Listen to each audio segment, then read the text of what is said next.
حضرت محمد مصطفیٰ، اسلام احمدیت، غلام احمد کی خلافت احمدیہ، حضرت خلیفۃ المسیح الخامس، جلسہ سالانہ UK، جماعت احمدیہ عالمگیر، نعرہ تکبیر۔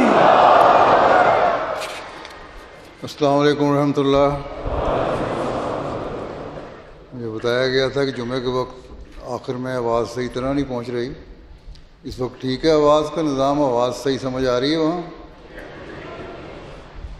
اپنے ہمارے جو مرکزی نمائندے بھی وہاں جا کے رپورٹ دے دیں کہ آواز ٹھیک پہنچ رہی ہے۔ پچھلے والے ہاتھ کھڑے کریں ذرا، دیکھیں آواز آ رہی ہے؟ ٹھیک ہے۔ اشہد ان لا الہ الا اللہ وحدہ لا شریک لہ واشہد ان محمدا عبدہ ورسولہ اما بعد فاعوذ باللہ من الشیطان الرجیم بسم اللہ الرحمن الرحیم الحمد للہ رب العالمین الحمد للہ رب العالمین الرحمن الرحیم مالک یوم الدین إياك نعبد وإياك نستعين اهدنا الصراط المستقيم صراط الذين أنعمت عليهم غير المغضوب عليهم ولا الضالين۔ آج کل دنیا کے جو حالات ہیں اس نے ہر ایک کو فکر میں ڈالا ہوا ہے، لیکن فکر کا اظہار تو بے شک سب کرتے ہیں، مگر اس کے حل کی طرف کسی کی بھی توجہ نہیں۔ دنیا کی اکثریت بھول گئی ہے کہ دنیا کا ایک مالک ہے، رب ہے، جو رب العالمین ہے، جس نے تمام عالم کو پیدا کیا ہے اور اس کی ضروریات کو اس میں پیدا کیا، ان کو پالنے والا ہے۔ اس نے انسان کو بھی اس دنیا میں پیدا کیا اور اسے اعلیٰ قسم کی صفات اور خصوصیات سے بھی نوازا ہے۔ اسے سوچ عطا فرمائی ہے، اسے غلط اور صحیح اور اچھے اور برے اور گناہ اور نیکی کی پہچان کی صلاحیت عطا فرمائی ہے، لیکن اس کے باوجود انسان ان باتوں سے فائدہ اٹھانا نہیں چاہتا۔ نیکی کے بجائے برائی کی طرف زیادہ رجحان ہے، اپنے پیدا کرنے والے خدا کی طرف جھکنے کے بجائے شیطانی حربوں کی طرف جھکنے کا زیادہ رجحان ہے، ظاہری چمک کی طرف زیادہ جھکاؤ ہے اور دلی پاکیزگی کی طرف کم توجہ ہے، بلکہ اکثریت کی نہ ہونے کی حد تک کی حالت ہے۔ یہ توجہ نہ ہونے کی حد تک اس میں مختلف مذاہب کے لوگ بھی ملوث ہیں، اور لا مذہب اور خدا کو نہ ماننے والے تو پھر سب سے بڑھ کر ہیں۔ یہ تو اپنے تمام تر ظاہری اور باطنی صلاحیتوں کے ساتھ شیطان کے مکمل مددگار بنے ہوئے ہیں یہ لوگ، بلکہ اس کا اعلی کار ہیں، اور دوسروں کو بھی بھڑکانے اور راہ راست ہٹانے کے لیے بھرپور کوشش کرتے رہتے ہیں، اور نہیں جانتے کہ آخر کار ان کا کیا انجام ہونا ہے۔ یہ دنیا تو عارضی ہے، مرنے کے بعد کی جو دنیا ہے اس میں جو خدا کو ناراض کرنے والے ہیں وہ اپنے عملوں کی وجہ سے خدا تعالیٰ کی پکڑ کا سامنا بھی کریں گے۔ لیکن افسوس اس بات کا ہے کہ خدا تعالیٰ کو ماننے کا دعویٰ کرنے والے بھی دنیا کے دھندوں اور ذاتی خواہشات اور ترجیحات اور اناؤں میں ڈوب کر خدا تعالیٰ کا اپنے عمل سے انکار کر رہے ہیں۔ گو منہ سے تو یہی کہتے ہیں کہ ہم خدا کو مانتے ہیں، لیکن عمل اس کے بالکل مخالف ہے۔ افسوس ہے کہ مسلمانوں کی اکثریت بھی اس بات کو بھلا بیٹھی ہے کہ حقوق اللہ کیا ہیں اور حقوق العباد کیا ہیں۔ سربراہان ملک ہیں تو ان کی خواہشات صرف دنیا داری ہے، اسلامی ممالک کے سربراہ دولت سمیٹنے کی طرف توجہ ہے، دنیاوی جاہ و حشمت کے حصول کی طرف توجہ ہے، اور اس کا نتیجہ وہ دیکھ رہے ہیں کہ دنیاوی جاہ و حشمت کے حصول کے لیے انہیں دنیاوی بادشاہوں اور حکومتوں کے سامنے جھکنا پڑ رہا ہے۔ اپنی طاقت قائم رکھنے کے لیے غیروں کی طاقت یا طاقتور ملکوں کی اور قوموں کی طاقت اور لیڈروں کی طاقت کا سہارا لینا پڑ رہا ہے۔ مسلمان ہو کر پھر خدا تعالیٰ کو بھول کر اپنی عزت اور وقار اور طاقت سب ان لوگوں نے گنوا دی۔ یہ بھول گئے ہیں کہ خدا تعالیٰ نے مسلمانوں سے وعدہ کیا تھا کہ وہ ان کی اصلاح کے لیے اپنے خاص تائید یافتہ اور علم سے پر بندے بھیجتا رہے گا۔ وہ ان کی پیروی کریں گے تو دین و دنیا دونوں سنور جائیں گے۔ اور آخری زمانے میں اللہ تعالیٰ نے اپنے وعدے کے مطابق ایک خاص فرستادے کو بھیجنے کا کہا تھا جو مسیح و مہدی کے نام سے آئے گا، تاکہ اسلام کی عزت اور وقار کو دوبارہ قائم کرے۔ بس مسلمان اسے مان لیں، یہ اللہ تعالیٰ نے ارشاد فرمایا تھا۔ لیکن بدقسمتی سے مسلمانوں کی اکثریت اس کے بالکل الٹ کر رہی ہے۔ بہرحال ان حالات میں ہم احمدیوں کی ذمہ داری ہے کہ اس بات کو سمجھیں اور حضرت مسیح موعود علیہ السلام کو ماننے کا حق ادا کرنے کی کوشش کریں۔ آپ کو ماننا ہے تو آپ کی باتوں کو سنیں، ان پر غور کریں اور ان پر عمل کر کے اپنی دنیا و عاقبت سنواریں، اپنی نسلوں کی بھی حفاظت کریں اور دنیا کو بھی صراط مستقیم پر لانے کے لیے حتی المقدور کوشش کریں۔ اور یہ اس وقت ہو سکتا ہے جب ہم حضرت مسیح موعود علیہ السلام کی باتوں کو غور سے سننے اور سمجھنے کی کوشش کریں گے، ان پر عمل کرنے کی کوشش کریں گے۔ حضرت مسیح موعود علیہ السلام ہم سے کیا چاہتے ہیں؟ اگر ہم نے بھی اس طرح توجہ نہ دی تو ہم بھی پھر انہی لوگوں کی صف میں کھڑے ہو جائیں گے جو نام کے مسلمان ہیں۔ اس طرح توجہ کی ضرورت ہے، ہر احمدی کو اس طرح توجہ دینے کی ضرورت ہے۔ یہ دیکھنے کی ضرورت ہے کہ حضرت مسیح موعود علیہ السلام ہم سے کیا چاہتے ہیں، آپ کی کیا خواہشات ہیں۔ بس یاد رکھیں کہ آپ علیہ السلام تو ہمیں تقویٰ کے معیار قائم کرنے والا بنانا چاہتے ہیں، اور اس بارے میں آپ نے متعدد بار نصیحت بھی فرمائی۔ ہم میں اور غیر میں ایک واضح فرق پیدا کرنا چاہتے ہیں۔ آپ نے اپنے ارشادات میں، اپنی کتب میں متعدد جگہوں پر تقویٰ کے حصول کی طرف توجہ دلائی۔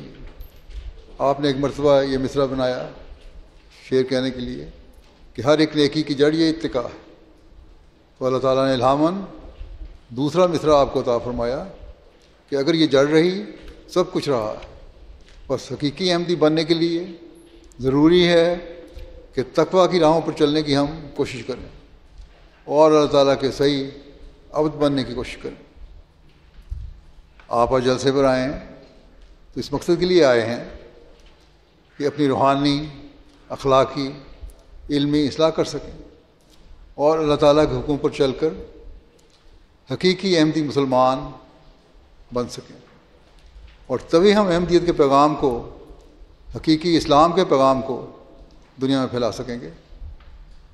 بس اس طرف بہت توجہ کی ضرورت ہے، اس بات کو حاصل کرنے کی کوشش کرنے کی بہت ضرورت ہے تقوی پر چلتے ہوئے اپنی عبادتوں کی حفاظت کرنے کی ضرورت ہے، اپنے اندر عاجزی پیدا کرنے کی ضرورت ہے، ہر قسم کے تکبر سے بچنے کی ضرورت ہے، ہر قسم کی ریا سے پرہیز کرنے کی ضرورت ہے، سچائی پر قائم رہنے کی ضرورت ہے، صبر کا نمونہ ہر حالت میں دکھانے کی ضرورت ہے، دین کے معاملے میں استقامت اور ثابت قدمی دکھانے کی ضرورت ہے، ایمان بالغیب پر یقین رکھنے کی ضرورت ہے، اللہ تعالیٰ کی راہ میں قربانیاں کرنے کی ضرورت ہے، جس میں مالی اور جانی ہر قسم کی قربانی ہے، اور اس پر چلتے ہوئے جب ہم تقوی کے حصول کی کوشش کریں گے تو پھر اللہ تعالیٰ کے فضلوں کے بھی وارث بنیں گے۔ غرض کے بہت سی باتیں ہیں جو تقوی کی طرف لے جاتی ہیں۔ حضرت مسیح موعود علیہ الصلوۃ والسلام نے متعدد جگہ ان باتوں کی طرف توجہ دلائی۔ تقوی کے بارے میں آپ نے ایک جگہ فرمایا، اپنی جماعت کی خیر خواہی کے لیے زیادہ ضروری بات یہ معلوم ہوتی ہے کہ تقوی کی بابت نصیحت کی جاوے، کیونکہ یہ بات عقل مند کے نزدیک ظاہر ہے کہ بجوز تقوی کے اور کسی بات سے اللہ تعالیٰ راضی نہیں ہوتا۔ اللہ تعالیٰ فرماتا ہے، ان اللہ مع الذین اتقوا والذین هم محسنون، یعنی یاد رکھو کہ اللہ یقیناً ان لوگوں کے ساتھ ہوتا ہے جنہوں نے تقوی کا طریق اختیار کیا اور جو نیکوکار ہوں۔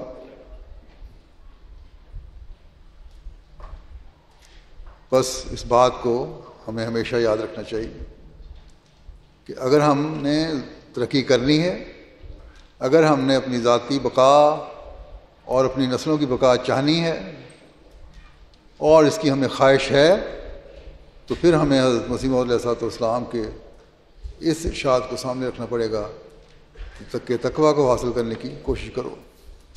ایک جگہ آپ نے فرمایا، ہماری جماعت کے لیے خاص کر تقوی کی ضرورت ہے، خصوصاً اس خیال سے بھی کہ وہ ایک ایسے شخص سے تعلق رکھتے ہیں اور اس کے سلسلہ بیعت میں ہیں جس کا دعویٰ ماموریت کا ہے، تاب وہ لوگ جو خواہ کسی قسم کے بغضوں، کینوں یا شرکوں میں مبتلا تھے یا کیسے ہی روب دنیا تھے، ان تمام آفات سے نجات پامیں۔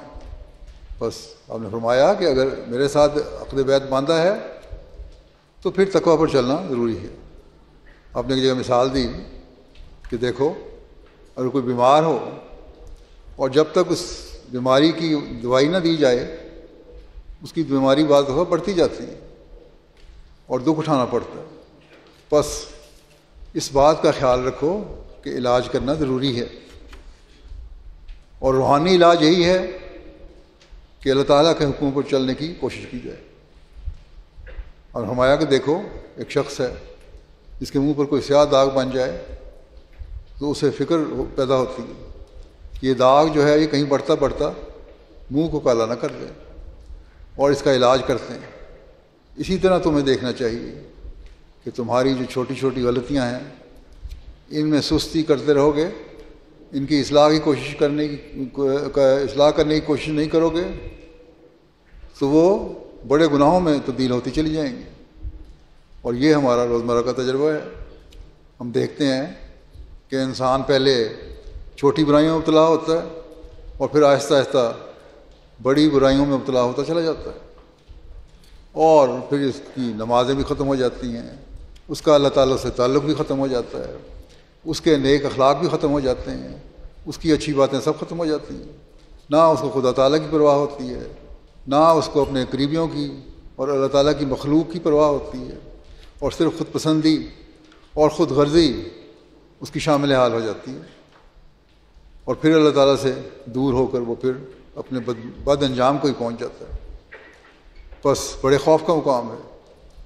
چاہیے کہ ہم چھوٹی چھوٹی برائیوں کو بھی دور کرنے کی کوشش کریں اور تقوی پر چلنے کی کوشش کریں، کیونکہ اس کے بغیر کوئی راستہ نہیں جو ہمیں بچا سکے، ہماری دنیا کو بھی سنوار سکے اور ہماری آخرت کو بھی سنوار سکے۔ یہ جگہ آپ نے فرمایا کہ اللہ تعالیٰ نے جس قدر قوا عطا فرمائے ہیں وہ ضائع کرنے کے لیے نہیں دیے گئے، ان کی تعدیل اور جائز استعمال کرنا ان کی نشو و نما ہے، یعنی ان کو صحیح طریق پر استعمال کرو اور صحیح انصاف سے کام لو اور ان کے استعمال کا حق ادا کرو، اور جب تم جائز استعمال کرو گے تو پھر اللہ تعالیٰ کا فضل بھی حاصل کرنے والے بن جاؤ گے۔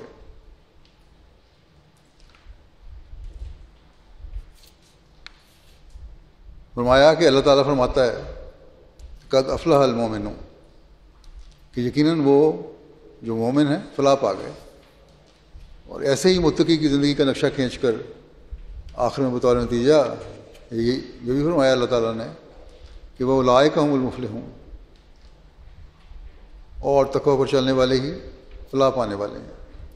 بس اس بات کو ہمیں ہمیشہ یاد رکھنا چاہیے کہ ہم نے اگر اپنی مراد کو پہنچنا ہے، فلاح پانی ہے، کامیابیاں حاصل کرنی ہے، تو ہمیں مومن بننا پڑے گا، اور مومن بننے کے لیے تقوی ضروری ہے۔ اولئک هم المفلحون کے بارے میں مزید فرماتے ہیں اس کا مطلب یہی ہے کہ وہ لوگ ایسے ہیں جو فلاح پانے والے ہیں اور کامیاب ہونے والے ہیں، جو تقوی پر چلتے ہیں۔ بس اگر ہم کامیابی چاہتے ہیں تو ہمیں حضرت مسیح موعود علیہ الصلوۃ والسلام کی نصائح پر عمل کرنا ہوگا، ہمیں قرآن کریم کی تعلیم پر عمل کرنا ہوگا، ہمیں حضرت صلی اللہ علیہ وسلم کے اسوہ پر چلنے کی کوشش کرنی ہوگی، اور آپ کی حقیقی تعلیم پر عمل کرنے کی کوشش کرنی ہوگی۔ اور جب یہ ہوگا تو پھر ہم اپنے مقاصد میں کامیاب ہوتے چلے جائیں گے۔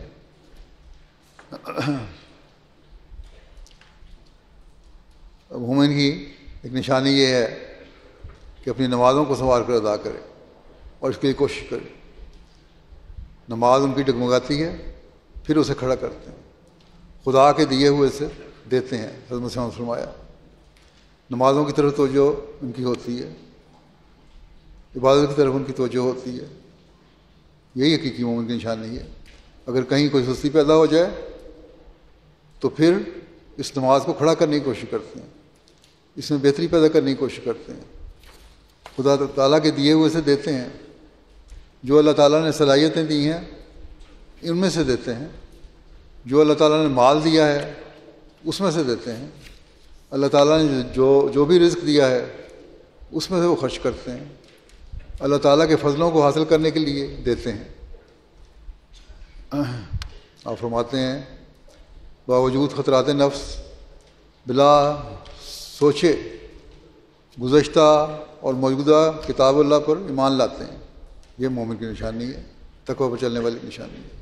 یہ نہیں دیکھتے کہ میرے نفس کو کیا خطرہ ہے، نہیں، بلکہ اللہ تعالیٰ نے جو کہا ہے کہ کتابوں پر ایمان لاؤ تو اس پر ایمان لاتے ہیں۔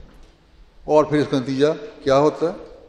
جب وہ اس حد تک اپنے ایمان کو کامل کر لیتے ہیں تو پھر ایک یقین کی حد تک پہنچ جاتے ہیں، اور پھر یہی وہ لوگ ہوتے ہیں جن کو اللہ تعالیٰ نے فرمایا ہے جو ہدایت کے سر پر ہیں، جنہوں نے ہدایت حاصل کر لی، وہ ایک ایسی سڑک پر ہیں جو برابر آگے جا رہی ہے، جس سے آدمی فلاح تک پہنچتا ہے، یعنی ایسے راستے پر چلے گئے جو ان کو فلاح کی طرف لے کر جا رہا ہے، راستہ کامیابیوں کی طرف لے کر جا رہی ہے وہ سڑک۔ بس یہی لوگ فلاح یاب ہیں جو منزل مقصود تک پہنچ جائیں گے، ان کی دنیا بھی سنور جائے گی، ان کی آخرت بھی سنور جائے گی، اور وہ راہ کے خطرات سے نجات پانے والے ہوں گے۔ شیطان ان پر حملہ نہیں کر سکے گا۔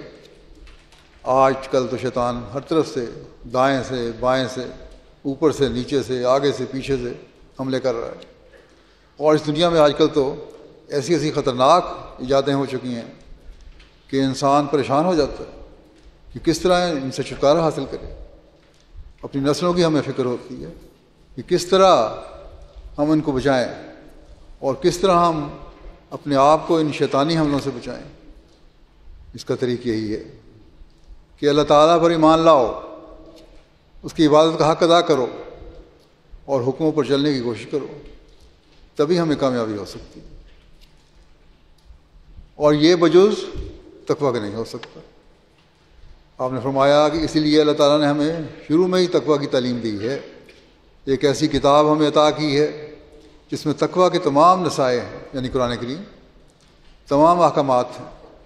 پھر آپ نے فرمایا کہ ہماری جماعت یہ غم کل دنیاوی غموں سے بڑھ کر اپنی جان پر لگائے کہ ان میں تقوی ہے یا نہیں۔ بس یہ ہے لب لباب اس کا کہ آپ جماعت سے کیا چاہتے ہیں۔ آپ نے فرمایا کہ ہماری جماعت کے افراد کو چاہیے کہ سب غموں سے بڑھ کر یہ غم اپنے اوپر لگا لیں کہ ہمارے اندر تقویٰ ہے یا نہیں، یہ اصل چیز۔ پھر آپ نے فرمایا کہ اہل تقویٰ کے لیے یہ شرط ہے کہ وہ اپنی زندگی غربت اور مسکینی میں بسر کریں۔ غربت کا مطلب یہ نہیں ہے کہ آدمی کے پاس دولت نہ ہو اور وہ غریب رہے تب وہ تقویٰ کی شرط پر چل سکتا ہے، نہیں، بلکہ مقصد یہ ہے کہ سب کچھ ہونے کے باوجود، ساری سہولیات ہونے کے باوجود، اللہ تعالیٰ کی نعمتیں ہونے کے باوجود ان کے مزاج میں غربت ہو، عاجزی ہو، اور غریبوں اور مسکینوں کا خیال رکھنے والے بھی ہوں۔ عاجزی پیدا کریں اپنے اندر۔ آپ نے فرمایا کہ تقویٰ کی ایک شاخ ہے، اور اس کے ذریعے سے کیا حاصل ہوتا ہے؟ اس کے ذریعے سے ہمیں وہ طاقت حاصل ہوتی ہے جس سے ہم ناجائز غضب کا مقابلہ کر سکتے ہیں۔ آپ نے فرمایا کہ بڑے بڑے عارف اور صدیقوں کے لیے آخری اور کڑی منزل غضب سے بچنا ہی ہے۔ آپ نے فرمایا عجب و پندار غضب سے پیدا ہوتا ہے، تکبر، نخوت، بڑائی کا احساس، یہ سب غضب سے پیدا ہوتے ہیں، اور ایسا ہی کبھی خود غضب عجب و پندار کا نتیجہ ہو جاتا ہے، کیونکہ غضب اس وقت ہوگا جب انسان اپنے نفس کو دوسرے پر ترجیح دے گا، اپنی بڑائی کی طرف توجہ ہو جاتی ہے۔ اب جائزہ لیں، ہم میں سے کتنے ایسے ہیں جو اپنے نفس کو دوسروں پر ترجیح دینے کے بجائے دوسروں کا خیال رکھنے والے ہیں۔ فرمایا کہ میں نہیں چاہتا کہ میری جماعت والے آپس میں ایک دوسرے کو چھوٹا یا بڑا سمجھیں یا ایک دوسرے پر غرور کریں، یہ نظر استخفاف سے دیکھیں۔ خدا جانتا ہے کہ بڑا کون ہے یا چھوٹا کون ہے، یہ ایک قسم کی تحقیر ہے جس کے اندر حقارت ہے۔ اگر یہ سمجھتے ہو کہ بڑا چھوٹے کا سوال پیدا کرو گے، ڈر ہے کہ یہ حقارت بیج کی طرح بڑھے اور اس کی ہلاکت کا باعث ہو جائے۔ آپ نے فرمایا کہ یہ تو بیج کی طرح ہے، جو حقارت جو ہے ایک دوسرے سے کرنا ایک طرح بیج کی طرح ہے۔ جو بیج جو پھوٹتا ہے پہلے چھوٹا پودا بنتا ہے، نازک سا پودا ہوتا ہے، پھر بڑھتا بڑھتا ایک تناور درخت بن جاتا ہے۔ بس اس سے بچنے کی کوشش کرو، کیونکہ حقارت کا بیج پھر غرور اور تکبر کے درختوں کو پروان چڑھاتا ہے اور تقویٰ سے دور لے کر جاتا ہے اور اللہ تعالیٰ سے دور لے کر جاتا ہے۔ اور اس سے بچنے کے لیے آپ نے خاص طور پر نصیحت فرمائی، کیونکہ یہ پھر انسان کی ہلاکت کا باعث بن جاتا ہے۔ آپ نے فرمایا کہ دیکھو، بعض آدمی بڑوں کو مل کر تو بڑے ادب سے پیش آتے ہیں، لیکن بڑا وہ ہے جو مسکین کی بات کو مسکینی سے سنے، عاجزی سے سنے، اس کی دلجوئی کرے، اس کی بات کی عزت کرے، کوئی چڑ کی بات منہ پر نہ لاوے جس سے دکھ پہنچے۔ خدا تعالیٰ فرماتا ہے وَلَا تَنَابَزُوا بِالْأَلْقَابِ بِئْسَ الِاسْمُ الْفُسُوقُ بَعْدَ الْإِیمَانِ وَمَن لَّمْ يَتُبْ فَأُولَٰئِکَ هُمُ الظَّالِمُونَ۔ تم ایک دوسرے کا چڑ کے نام نہ لو، یہ فعل فساق کا ہے، فجار کا ہے، نافرمانوں کا ہے، فاجروں کا فعل ہے۔ جو شخص کسی کو چڑھاتا ہے وہ نہ مرے گا جب تک وہ خود اسی کی طرح مبتلا نہ ہو۔ بس اگر توبہ نہ کی تو ظالم کہلاؤ گے۔ فرمایا کہ اپنے بھائیوں کو حقیر نہ سمجھو، کیونکہ کوئی پتہ نہیں اللہ تعالیٰ کے نزدیک کون قابل قبول ہے۔ جب اپنے آپ کو یہ کہتے ہو کہ ہم مسلمان ہیں، ایک چشمے سے پانی پینے کا دم بھرتے ہو، تو پھر یہ دم بھرنے کا دعویٰ اسی وقت صحیح ہو سکتا ہے جب ایک دوسرے کا خیال رکھو گے، کیونکہ اللہ تعالیٰ بہتر جانتا ہے کہ کون بڑا ہے اور کون چھوٹا ہے۔ کیونکہ اللہ تعالیٰ کے نزدیک تو وہی بڑا ہے جو تقویٰ میں بڑا ہے، کیونکہ اللہ تعالیٰ فرماتا ہے کہ انا اکرمکم عند اللہ اتقاکم ان اللہ علیم خبیر، کہ اللہ کے نزدیک تم میں سے زیادہ معزز وہی ہے جو سب سے زیادہ متقی ہے۔ اللہ یقیناً بہت علم رکھنے والا اور بہت خبر رکھنے والا ہے۔ ہم یہ نہیں کہہ سکتے کہ ہم تو بڑے متقی ہیں، ہم تو سب کا خیال رکھنے والے ہیں، ہم حقوق اللہ کی ادائیگی کرنے والے ہیں، حقوق العباد کی ادائیگی کرنے والے ہیں۔ فرمایا نہیں، اللہ خبر رکھتا ہے علیم الخبیر تو اللہ تعالیٰ کی ذات ہے، وہ جانتا ہے، اس کو علم ہے کہ تمہارے اندر کیا ہے، وہ ہمارے دلوں کی پتال تک سے واقف ہے۔ بس اس بات کو ہمیشہ یاد رکھنا چاہیے کہ ہم نے تقوی پر کس طرح قدم مارنا ہے، اور اللہ تعالیٰ کا خوف دل میں رکھتے ہوئے اور یہ احساس دل میں رکھتے ہوئے کہ وہ ہمیں ہر وقت دیکھ رہا ہے، اپنے عملوں کو درست کرنے کی کوشش کرنی ہے۔ یہ جگہ آپ نے فرمایا کہ اگر تم اپنے اندر عقل پیدا کرنا چاہتے ہو، ذہانت پیدا کرنا چاہتے ہو، تو پھر تقوی سے کام لو۔ روحانی عقل اور ذہانت کی بات یہاں ہو رہی ہے، جو اس دنیا میں فائدہ دیتی ہے اور اگلے جہان میں بھی فائدہ دیتی ہے۔ دنیاوی نام نہاد عقل کی بات نہیں ہو رہی کہ جو کہتے ہیں دنیاوی سائنسدان تو بڑے سائنسدان ہوتے ہیں، یا فلسفہ بیان کرنے والے ہیں، یا بہت عقل کی باتیں کرنے والے ہیں، کیونکہ یہ دنیاوی عقل رکھنے والے صرف ہیں، ان کو صرف دنیاوی معاملات میں ترقی مل رہی ہے، دین کا خانہ ان کا خالی ہے، اور پھر مرنے کے بعد وہ خدا تعالیٰ کی کہ حضور جب پیش ہوں گے تو کیا ان سے سلوک ہو، اللہ بہتر جانتا ہے۔ آپ نے فرماتے ہیں خدا کے واسطے عقل سے کام لو، اور اس کے لیے عقل میں جودت اور ذہانت پیدا ہو، راست باز اور متقی بنو، تو پھر دنیاوی عقل بھی پیدا ہوگی، دینی عقل بھی پیدا ہوگی، روحانی عقل بھی پیدا ہوگی۔ پاک عقل آسمان سے آتی ہے اور اپنے ہمراہ ایک نور لاتی ہے، وہ جوہر ایک قابل کی تلاش میں رہتی ہے۔ اس پاک سلسلے کا قانون وہی قانون ہے جو ہم جسمانی قانون میں دیکھتے ہیں، بارش آسمان سے پڑتی ہے، لیکن کوئی جگہ اس بارش سے گلزار ہوتی ہے، اور کہیں کانٹے اور جھاڑیاں ہی اگتے ہیں، اور کہیں وہی قطرہ بارش سمندر کی تہہ میں جا کر ایک گوہر شاہوار بنتا ہے۔ بس یہ چیز ہے کہ عقل انسان کو حاصل کرنی چاہیے، تو پھر جو عقل دینے والے اللہ تعالیٰ کے فرستادے ہیں، نیک لوگ ہیں، ان کی ماننی پڑے گی، اللہ تعالیٰ کی تعلیم ہے اس پر عمل کرنا پڑے گا۔ حضرت صلی اللہ علیہ وسلم نے جو ارشاد فرمائے ہیں ان پر عمل کرنا پڑے گا۔ آپ پر جو کامل شریعت اتری ہے، قرآن کریم کی تعلیم اتری ہے، اس کو دیکھنا پڑے گا۔ اس زمانے میں مسیح موعود علیہ السلام نے ہمیں جو وضاحت سے کھول کر بیان فرمایا ہے اسلام کی تعلیم کے بارے میں، اس کو دیکھنا پڑے گا، تبھی ہم تقویٰ پر چل سکیں گے، اور تقویٰ پر چلتے ہوئے ہماری عقل میں بھی اور ذہانت میں بھی ترقی ہوگی۔ نہیں تو یہ ایسی مثال ہے کہ گویا اللہ تعالیٰ کی طرف سے بارش تو برس رہی ہے، لیکن ہمارا دل بنجر زمین کی طرح ہے، یا تو اس میں کچھ اگے گا نہیں، یا کانٹے دار جھاڑیاں اگیں گی، یا پانی ضائع ہو جائے گا۔ لیکن اگر ہمارا دل تقویٰ سے پر ہے تو پھر ہم اسی سے وہ پھل اور مقصد حاصل کر سکیں گے جو ہمیں اللہ تعالیٰ کے قریب لے جانے والا ہو۔ آپ نے فرمایا اگر زمین قابل نہیں ہوتی تو بارش کا کچھ بھی فائدہ نہیں پہنچتا، بلکہ الٹا ضرر اور نقصان ہوتا ہے۔ اس لیے آسمانی نور اترتا ہے اور وہ دلوں کو روشن کرنا چاہتا ہے۔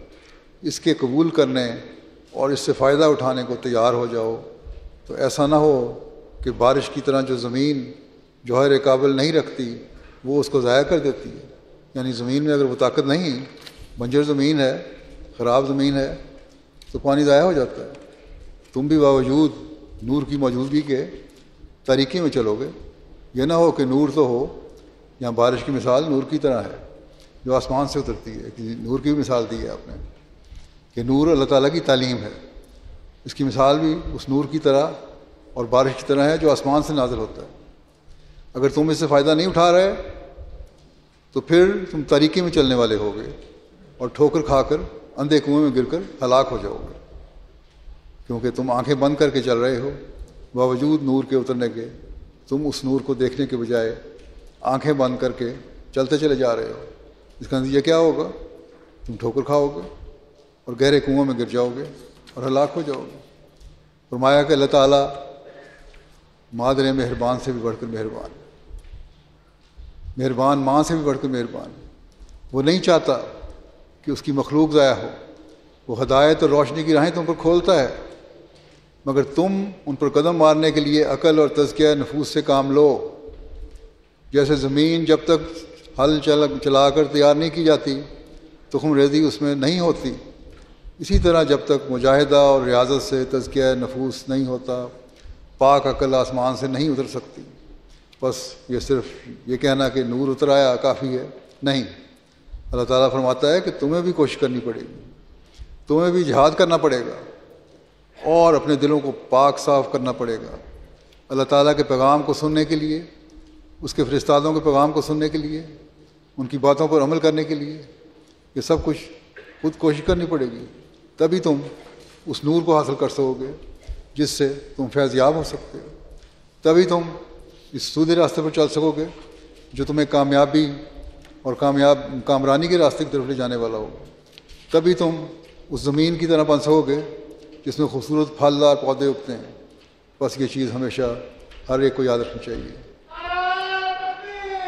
یہاں اس طرح بھی توجہ دلا دوں کہ دعاؤں کی قبولیت کے لیے بہت سارے کہتے ہیں جی دعا کی ہم نے بہت قبول نہیں ہوئی، اس کے لیے بھی تقویٰ ضروری ہے۔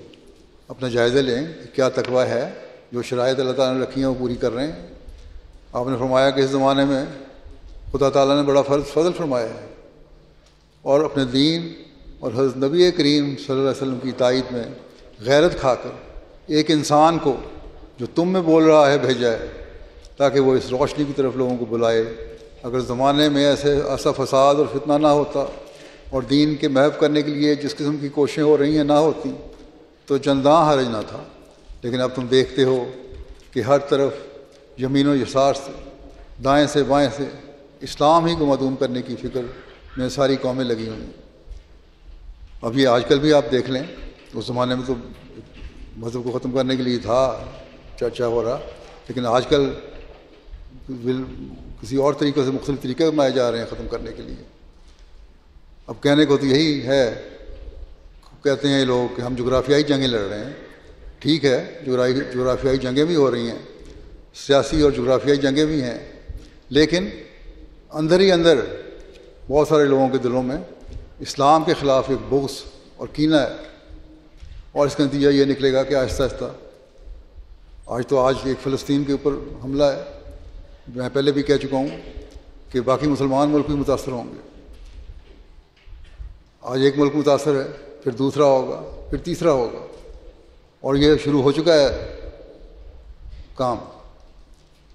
بس آج بھی ابھی وقت ہے کہ مسلمان عقل سے کام لیں اور اللہ تعالیٰ نے اس زمانے میں جو فرستادہ بھیجا ہے اس کو ماننے والے بنیں، اور ایک ہو کر پھر اللہ تعالیٰ کے حضور اس کے احکامات پر چلتے ہوئے گڑ گڑائیں اور روئیں اور اس کی مدد مانگیں، اور عملی طور پر بھی اللہ تعالیٰ کے جو احکامات ہیں ان پر عمل کر کے اپنی ساکھ کو برقرار رکھنے کی کوشش کریں، تو پھر دیکھیں کہ کیا انقلاب پیدا ہو جاتا ہے۔ اگر یہ نہیں تو پھر اللہ تعالیٰ کو کوئی پرواہ نہیں۔ بس اس بات کو ہمیشہ ہمیں یاد رکھنا چاہیے کہ اگر ہم نے فائدہ اٹھانا ہے، کیونکہ ہم بھی دعویٰ کرتے ہیں کہ ہم نے حضرت مسیح علیہ السلام کو کی بیعت کی ہے اور ہم نے ان کو مانا ہے، لیکن ہمارے دعوے اس وقت سچے ثابت ہوں گے جب ہم حقیقت میں عملاً اپنی حالتوں کو بھی اس مقام پر لے جانے والے بنیں گے، یا اس کی کوشش کرنے والے بنیں گے جس پر حضرت مسیح علیہ السلام ہم کو لے جانا چاہتے ہیں، اور جو حقیقی اسلامی تعلیم کے حاصل کرنے سے مل سکتا ہے۔ آپ نے فرمایا کہ اگر تم اسلام کی خدمت کرنا چاہتے ہو تو پہلے خود تقویٰ اور طہارت اختیار کرو۔ بہت سارے لوگ پوچھتے ہیں، سوال کرتے ہیں کہ آج کل مسلمانوں کے ساتھ جو ہو رہا ہے، جو فلسطینیوں کے ساتھ ہو رہا ہے، یا فلاں ملک کے ساتھ جو ہو رہا ہے، یا فلاں جگہ جو ہو رہا ہے، اس کا کیا علاج ہے؟ ہم کیا کر سکتے ہیں؟ تو نے فرمایا اس کا علاج تو یہی ہے کہ پہلے تقویٰ اختیار کرو، اللہ تعالیٰ سے اپنا تعلق پیدا کرو، اللہ تعالیٰ کے حکموں پر عمل کرنے کی کوشش کرو، اللہ تعالیٰ کا قرب حاصل کرنے کی کوشش کرو۔ جب یہ ہوگا تو پھر تم اللہ تعالیٰ کے فضلوں کو نازل ہوتے ہوئے بھی دیکھو گے۔ ہر طرف تو مسلمانوں میں خود غرضی ہے، آج کل مظلوموں کی مدد کو تیار کوئی نہیں۔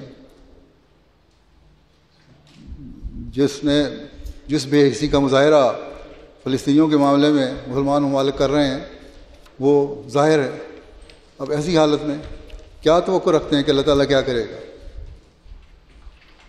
ان کو پتہ نہیں کہ ایک ایک کر کے ان کو بھی ہضم کرتے چلے جائیں گے یہ اسلام مخالف یا اسلام دشمن لوگ، یا وہ لوگ جن کی ہوا و بزس اتنی زیادہ ہو چکی ہے کہ ہر ملک پہ قبضہ کرنا چاہتے ہیں، اور اب تو ان کی اپنے لوگ یہودیوں میں سے بعض لوگ بولنا شروع ہو گئے ہیں اپنی حکومت کے خلاف۔ آپ نے فرمایا اللہ تعالیٰ فرماتا ہے کہ صابرو و رابطو، کہ صبر دکھاؤ اور سرحدوں کی نگرانی کرو. جس طرح دشمن کے مقابلے پر سرحد پر گھوڑا ہونا ضروری ہے تاکہ دشمن سے سرحدیں محفوظ رہیں، یعنی جس طرح ملکوں کی فوجیں ہیں حفاظت کے لیے اپنی سرحدوں پر کھڑی ہوتی ہیں، اسی طرح ایک مومن کو بھی چاہیے کہ اپنے ایمان کی حفاظت کے لیے اس طرح کھڑا ہو، ہوشیار ہو اور پوری طرح تیار ہو. فرمایا اس طرح تم بھی تیار رہو، ایسا نہ ہو کہ دشمن سرحد سے گزر کر اسلام کو صدمہ پہنچائے. بس اسلام کو صدمہ پہنچانے کی ہر طرف سے کوشش ہے، دیریوں کی طرف سے بھی ہے، لا مذہبوں کی طرف سے بھی ہے، غیر مذاہب کی طرف سے بھی ہے. اس کو بچانے کے لیے آج احمدی کا کام ہے کہ وہ کھڑے ہو اور اپنے ایمان میں ترقی کرنے کی کوشش کرے، اپنے تقویٰ میں ترقی کرنے کی کوشش کرے، اپنے معیاروں کو بلند کرنے کی کوشش کرے.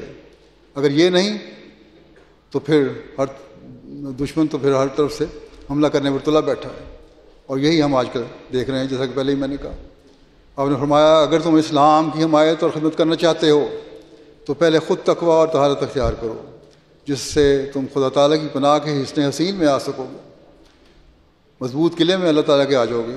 تمہارے اندر تقویٰ طہارت ہوگا تو تم تبھی اللہ تعالیٰ کی محفوظ قلعے میں آ سکو گے. اس کے بغیر تو کوئی اور راستہ نہیں. یہ نہیں ہو سکتا کہ ہمارے عمل ٹھیک نہ ہوں، ہم اللہ تعالیٰ کے حکموں پر عمل چلنے والے نہ ہوں، ہمارے اندر تقویٰ نہ ہو، اور پھر ہم کہیں کہ اللہ تعالیٰ نے ہمیں اپنی پناہ میں لے لی.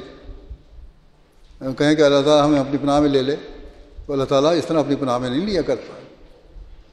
جب تم یہ کرو گے، تقویٰ اختیار کرو گے، تو پھر تم اس کے حسن حسین میں آ سکو گے، اور پھر تم کو اس خدمت کا شرف اور استحقاق حاصل ہوگا. تم دیکھتے ہو کہ مسلمانوں کی بیرونی طاقت کیسی کمزور ہو گئی.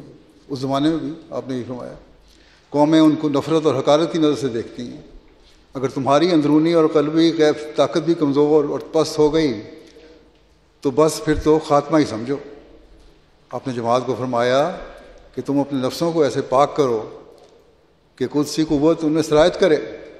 عام طور پر ہم دیکھتے ہیں کہ مسلمانوں کی کیا حالت ہے، لیکن اگر جماعت نے بھی اس طرح توجہ کی اور اپنا تعلق اللہ تعالیٰ سے نہ بڑھایا اور اپنے تقویٰ کے معیار کو بلند نہ کیا تو آپ نے فرمایا پھر تو خاتمہ ہی ہوگا اور کوئی انجام نہیں ہوگا.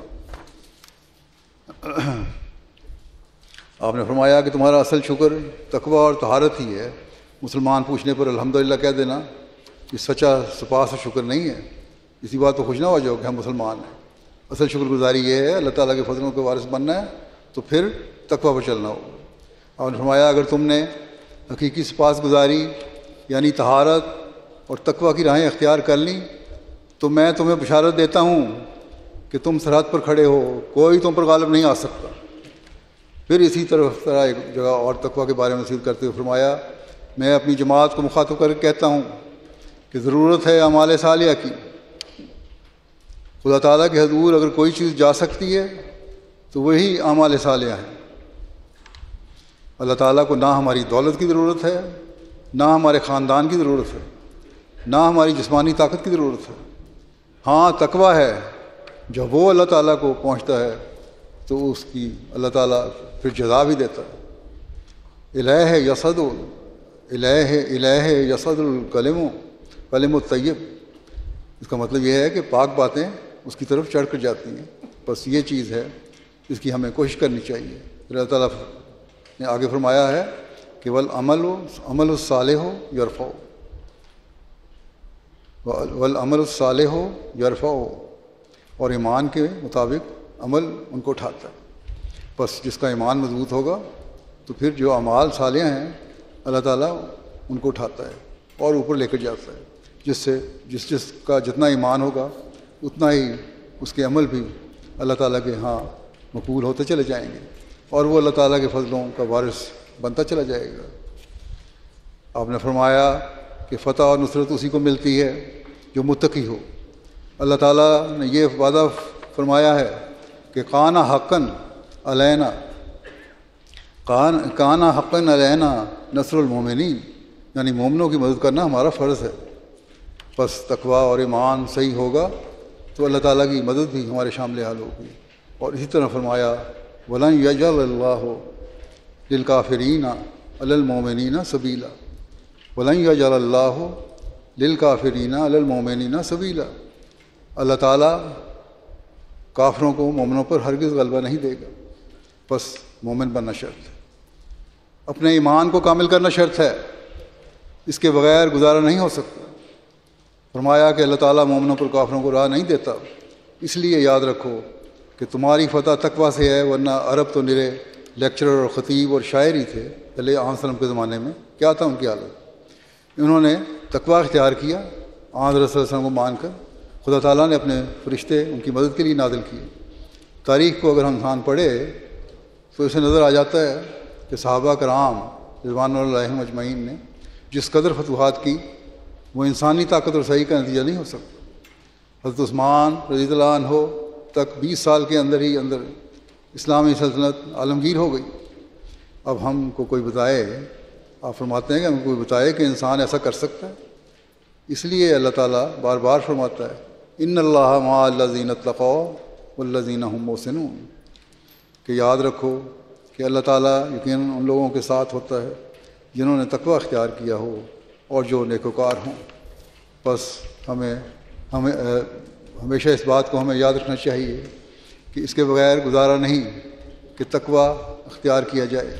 فرمایا کہ متقی کے معنی ہیں ڈرنے والا، ایک ترک شر ہوتا ہے اور ایک افاظ خیر، یعنی ایک چیز تو یہ ہے کسی برائی کو، شر کو، گناہ کو چھوڑا جائے، اور ایک یہ ہے کہ خیر نیکی کی جائے۔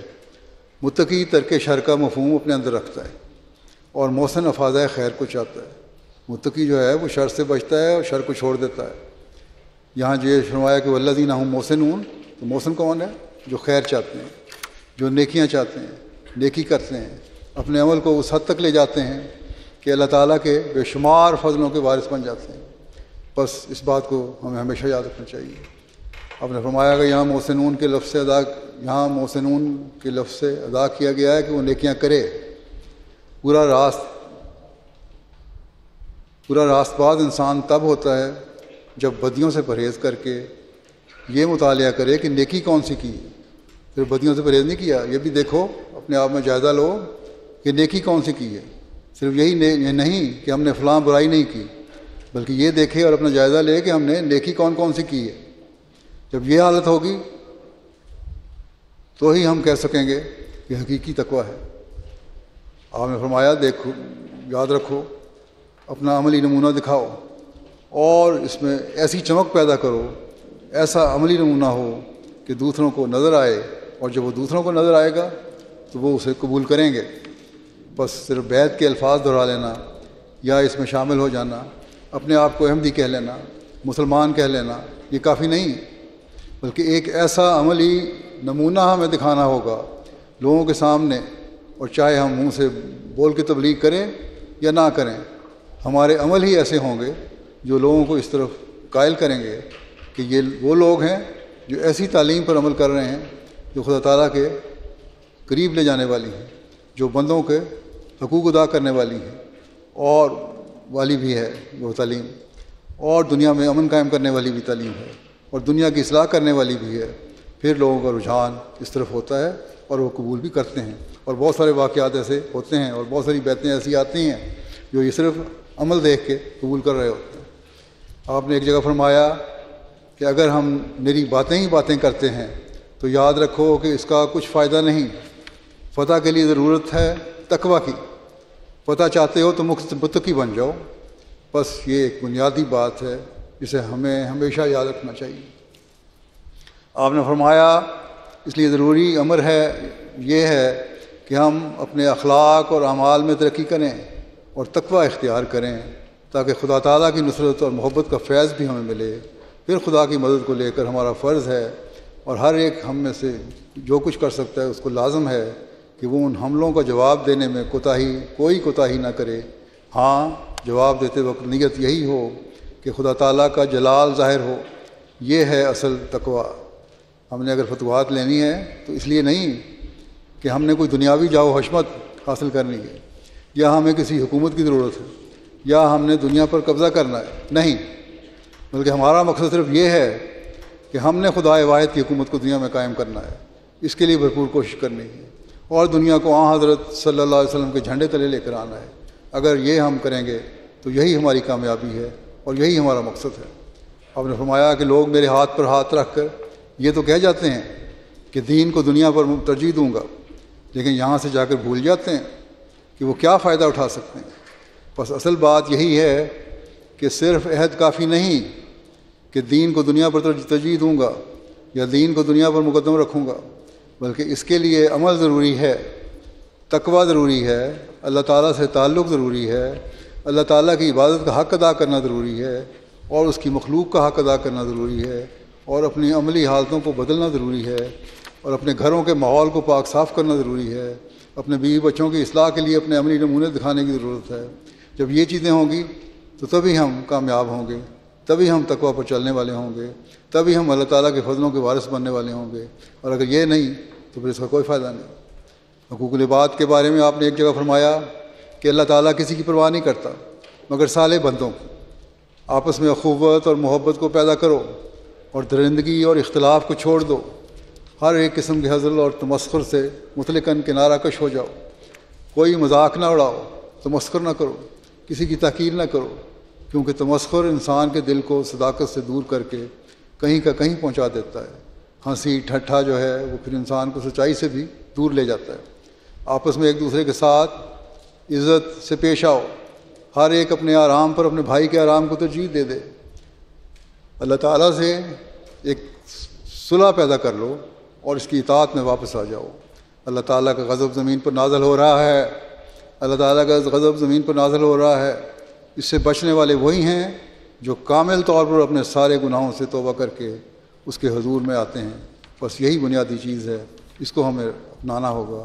آج کل دنیا کے حالات ہیں، اس میں ضروری ہے کہ ہم جہاں اللہ تعالیٰ کے حق ادا کرنے والے ہوں وہاں اس کے بندوں کی بھی حق ادا کرنے والے ہوں۔ اسی کی طرف توجہ دلاتے ہوئے جگہ آپ نے فرمایا کہ اصل بات یہی ہے کہ خدا جو چاہتا ہے کرتا ہے، ویرانے کو آبادی اور آبادی کو ویرانہ بنا دیتا ہے۔ اللہ تعالیٰ سب طاقتوں کا مالک ہے، بہت سارے شہر ہیں وہ کھنڈر بنا دیتا ہے۔ فرمایا کہ شہر بابل کے ساتھ کیا کیا۔ آج کل ہم دیکھتے ہیں کہ دنیا میں بھی یہی کچھ ہو رہا ہے، کس طرح شہروں کے شہر بمبارڈمنٹ سے کھنڈر بنتے چلے جا رہے ہیں، کچھ اپنے لوگ اس تباہ کر رہے ہیں، کچھ دشمن تباہ کر رہا ہے۔ جس جگہ انسان کا منصوبہ تھا، آپ نے فرمایا کہ جس جگہ انسان کا منصوبہ تھا کہ آبادی ہو، وہاں مشیت عزتی سے ویرانہ بن گیا۔ یہ تو پرانے لوگوں کی تاریخ ہے جو ہمارے لیے نمونہ ہے اور ہمیں اس بات کی طرف توجہ دلاتی ہے کہ ہم اللہ تعالیٰ کی طرف رجوع کریں۔ اگر ایٹمی جنگ ہوئی تو پھر ایک ہولناک تباہی ہوگی جس کا ہم تصور بھی نہیں کر سکتے۔ فرمایا کہ جس جگہ انسان چاہتا تھا کہ ویرانہ ہو، وہ دنیا بھر کے لوگوں کا مرجع ہو گیا۔ خانہ کعبہ کی طرف لوگ آتے ہیں، اس کی اللہ تعالیٰ نے وعدہ کیا تھا، اس نے پورا کر دیا خانہ کعبہ کی آبادی کا۔ بس خوب یاد رکھو کہ اللہ تعالیٰ کو چھوڑ کر تدبیر پر بھروسہ کرنا حماقت ہے۔ آپ نے جماعت کو نصیحت فرمائی کہ اپنی زندگی میں ایسی تبدیلی پیدا کر لو کہ معلوم ہو کہ گویا نئی زندگی ہے۔ استغفار کی کثرت کرو۔ جن لوگوں کو کثرت اشغال دنیا کے باعث کم فرصتی ہے، ان کو سب سے زیادہ ڈرنا چاہیے۔ دنیا کے کاموں میں مصروف ہیں، ان کو سب سے زیادہ ڈرنا چاہیے، ذکر الہی کرنا چاہیے۔ جو لوگ کہتے ہیں کہ ہمیں دنیا کے کام بڑے ہیں، ہمیں نمازیں بھول جاتی ہیں، بہت سارے لکھنے والے مجھے بھی لکھتے ہیں، نمازوں کی طرف توجہ نہیں ہوتی، استغفار کثرت سے نہیں پڑھتے، دنیاوی دھندوں میں پڑے ہوئے ہیں، ان کو بہت زیادہ ڈرنا چاہیے۔ آپ نے فرمایا ملازمت پیشہ لوگوں سے اکثر فرائض خداوندی فوت ہو جاتے ہیں، وہ اللہ تعالیٰ کے فرائض صحیح طرح ادا نہیں کرتے، اس لیے مجبوری کی حالت میں ظہر، عصر اور مغرب عشاء کی نمازیں جمع کر کے پڑھ لینا جائز ہے، اس میں کوئی حرج نہیں۔ یہ مجبوری میں ہے، لیکن یہ مجبوری کی حالت ہے، ہر وقت نہیں۔ اللہ تعالیٰ کا خوف دل میں ہونا چاہیے اور اس کی عبادت کا حق ادا کرنا چاہیے۔ آپ نے فرمایا ترک نماز کے لیے ایسے بے جا عذر بجز اپنے نفس کی کمزوری کے اور کوئی نہیں۔ حقوق اللہ اور حقوق العباد میں ظلم و زیادتی نہ کرو، اپنے فرائض منصبی نہایت دیانتداری سے بجا لاؤ۔ جہاں حق اللہ ادا کرو وہاں اللہ تعالیٰ کے بندوں کا حق بھی ادا کرو، یعنی جو تمہارے فرائض ہیں اور جو فرائض تمہیں دیے گئے ہیں، نوکری ہے، ملازمت ہے، پیشہ ہے، اس کا بھی حق ادا کرو۔ آپ نے جماعت کو نصیحت کرتے ہوئے فرمایا کہ اللہ تعالیٰ کسی کی پرواہ نہیں کرتا مگر صالح بندوں کی پرواہ کرتا ہے۔ آپس میں اخوت اور محبت کو پیدا کرو، تو اللہ تعالیٰ تمہاری پرواہ کرے گا۔ فرمایا تم یاد رکھو کہ اللہ تعالیٰ کے فرمان میں تم اپنے تئیں لگاؤ گے اور اس کے دین کی حمایت میں صحیح ہو جاؤ گے، کوشش کرو گے، تو خدا تعالیٰ تمام رکاوٹوں کو دور کر دے گا اور تم کامیاب ہو جاؤ گے۔ کیا تم نے نہیں دیکھا کہ کسان عمدہ پودوں کی خاطر کھیت میں سے ناکارہ چیزوں کو اکھاڑ کر پھینک دیتا ہے اور اپنے کھیت کو خوشنما درختوں اور برابر پودوں سے آراستہ کرتا ہے اور ان کی حفاظت کرتا ہے اور ہر ایک ضرر اور نقصان سے ان کو بچاتا ہے، مگر وہ درخت اور پودے جو پھل نہ لائیں اور گلنے اور خشک ہونے لگ جائیں، ان کی مالک پرواہ نہیں کرتا کہ کوئی مویشی آ کر ان کو کھا جائے یا کوئی لکڑہارا ان کو کاٹ کر تنور میں ڈال دے۔ سو ایسا ہی تم بھی یاد رکھو کہ اگر تم اللہ تعالیٰ کے حضور میں صادق ٹھہرو گے تو کسی کی مخالفت تمہیں تکلیف نہ دے گی۔ ہاں یہ شرط ضروری ہے کہ اگر اللہ تعالیٰ کی نظر میں تم صادق ٹھہرو، سچے بن جاؤ، اپنے عمل ایسے بناؤ جس سے اللہ کے حق بھی ادا ہو رہے ہوں اور اس کے بندوں کے بھی حق ادا ہو رہے ہوں۔ فرمایا پر اگر تم اپنی حالتوں کو درست نہ کرو اور اللہ تعالیٰ سے فرما برداری کا ایک سچا عہد نہ باندھو تو پھر اللہ تعالیٰ کو کسی کی پرواہ نہیں۔ ہزاروں بھیڑیں اور بکریاں روز ذبح ہوتی ہیں پر ان پر کوئی رحم نہیں کرتا، اور اگر ایک آدمی مارا جائے تو کتنی باز پرس ہوتی ہے۔ گو کہ آج کل ظالموں کا یہ حال ہے کہ وہ ظلم کی انتہا کر بیٹھے ہیں اور قتل و غارت مچائی ہوئی ہے، بھوکے لوگوں کو مار رہے ہیں فلسطین میں، لیکن پھر بھی کوئی نہیں پوچھتا، یہ تو اللہ تعالیٰ کے عذاب کو آواز دینے والے لوگ ہیں۔ بہرحال آپ فرماتے ہیں جہاں انسانیت کچھ نہ کچھ ہے، اگر ایک بھی انسان مرتا ہے تو اس کی باز پرس ہوتی ہے، کیونکہ انسان کی زندگی کی قیمت ہے۔ سو اگر تم اپنے آپ کو درندوں کی مانند بیکار اور لاپرواہ بناؤ گے تو تمہارا بھی ایسا ہی حال ہوگا۔ آپ نے فرمایا کہ تم خدا کے عزیزوں میں شامل ہو جاؤ تاکہ کسی وبا یا آفت کو تم پر ہاتھ ڈالنے کی جرت نہ ہو سکے، کوئی ابتلا نہ تم پر آئے، کیونکہ کوئی بات اللہ تعالیٰ کی اجازت کے بغیر زمین پر نہیں ہو سکتی۔ ہر ایک آپس کے جھگڑے اور جوش اور عداوت کو درمیان سے اٹھا دو کہ اب وہ وقت ہے کہ تم ادنیٰ باتوں سے اعراض کر کے اہم اور عظیم شان کاموں میں مصروف ہو جاؤ۔ لوگ تمہاری مخالفت کریں گے پر تم ان کو نرمی سے سمجھاؤ اور جوش کو ہرگز کام میں نہ لاؤ، یہ میری وصیت ہے۔ بس یہ باتیں ہیں، اگر ہم انہیں یاد رکھیں گے تو ہم اللہ تعالیٰ کے فضلوں کے وارث بنتے چلے جائیں گے اور ان کے مورد بنتے چلے جائیں گے۔ خدا تعالیٰ کرے کہ ہم حضرت مسیح موعود علیہ السلام کی نصائح پر عمل کرتے ہوئے ان باتوں کو اختیار کرنے والے ہوں، حاصل کرنے والے ہوں اور اس سے فیض پانے والے ہوں، اور پھر ہم اپنی دنیا و آخرت کو سنوارنے والے ہوں، اپنی نسلوں کی دنیا و آخرت کو سنوارنے والے ہوں، اور جلد ہم وہ نظارہ دیکھیں جب اللہ تعالیٰ کے فضلوں سے جماعت احمدیہ حضرت صلی اللہ علیہ وسلم کے جھنڈے کو تمام دنیا کے کونوں میں سب کناروں میں گاڑنے والی ہو، پہنچانے والی ہو، اور خدا واحد کی حکومت کو دنیا پر قائم کرنے والی ہو، اور ہر ایک اپنا اس میں اہم کردار ادا کرنے والا ہو۔ اللہ تعالیٰ ہم سب کو اس کی توفیق عطا فرمائے۔ دعا کر لیں۔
آمین۔